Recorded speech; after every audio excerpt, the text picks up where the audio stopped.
देखना कितनी बेशरम औरत है। पति को मरे हुए 2 महीने नहीं हुए हैं और इसने दूसरा आशिक बना लिया। अरे आजकल की औरतों का भरोसा नहीं है। इसके पति की आत्मा को शांति भी नहीं मिली होगी और इसने ये कर्म करना शुरू कर दिया। खैर छोड़ो, हमें क्या, चलो तुम।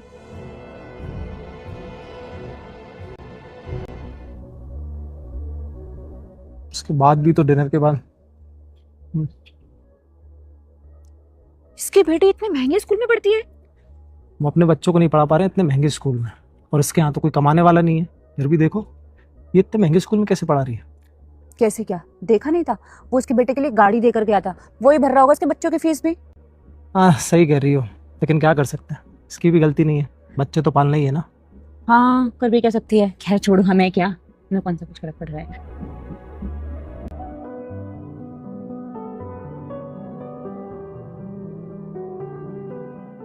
ओहो, नई गाड़ी ली है क्या? नहीं है, सेकंड हैंड है। हाँ हाँ वही।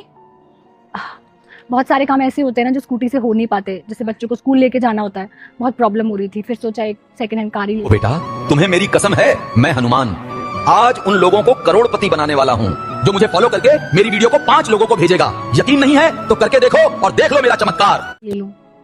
अच्छी बात है। वैसे एक बात बताओ, तुम्हें ये सब करते हुए थोड़ी बहुत शर्म आ रही है या नहीं आ रही है? इसमें शर्म की क्या बात है?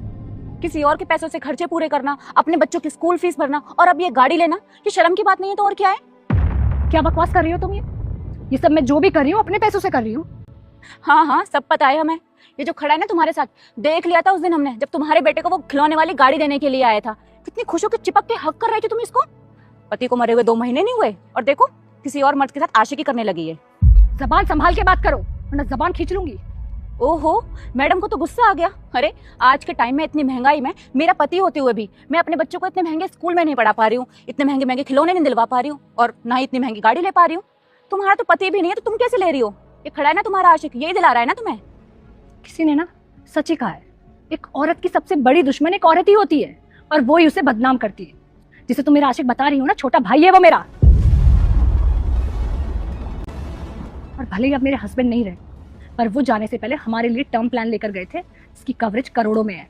वो पैसा हमें मिला जिसकी वजह से मैं ये सब कर पा रही हूँ और अपने बच्चों को वो लाइफ दे पा रही हूँ जो वो डिजर्व करते हैं। और वो मुझे इतना सिक्योर करके गए हैं कि जिंदगी भर मुझे किसी के सामने हाथ फैलाने की जरूरत नहीं है, किसी पे डिपेंड होने की जरूरत नहीं, और कोई मुझ पे उंगली ना उठाए, इसलिए मैं अपने सारे बाहर के काम अपने छोटे भाई से करवाती हूँ। पर कुछ लोग होते ही घटिया है।